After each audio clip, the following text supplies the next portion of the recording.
Monsieur Yana, je pense que les gens pensent qu'en politique, il faut sécher son habit là où il fait soleil. Et je pense que c'est dommage pour ce monsieur qui dit une chose et le contraire en même temps.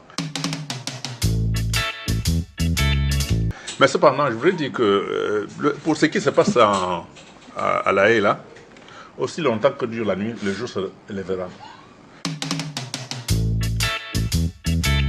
La goutte d'eau qui tombe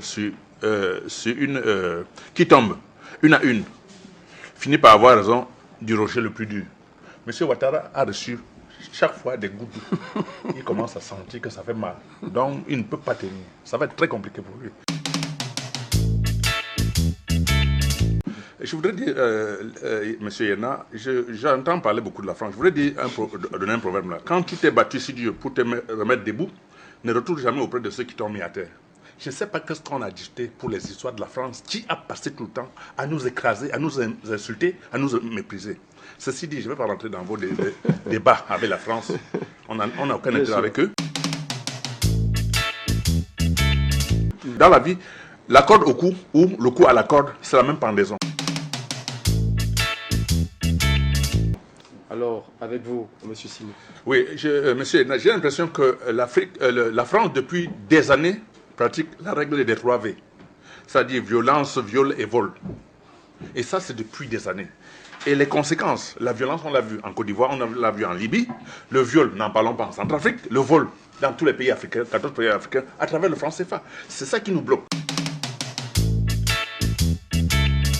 J'aimerais que M. Simon nous donne son point de vue sur la question.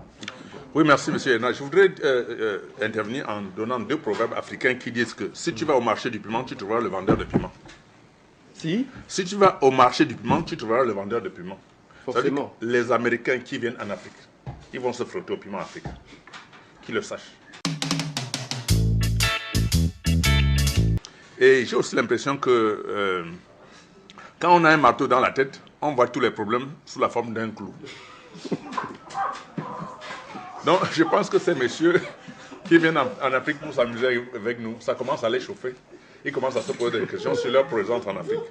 Donc, je pense qu'ils commencent à faire très attention. Parce que nous, ici, on dit toujours que, qu'on le veuille ou pas, nous, on va soutenir les présidents africains qui travaillent pour leur peuple, qui viennent raconter toutes leurs histoires n'importe comment. On ne va pas être avec eux. Nous connaissons les présidents africains qui travaillent pour notre compte. Et on va les soutenir, qu'ils le veuillent ou pas. Un jour, ils prendront leur truc et leur plan pour foutre le camp de l'Afrique comme ils sont venus. Et j'ai aussi l'impression que quand on a un marteau dans la tête, on voit tous les problèmes sous la forme d'un clou.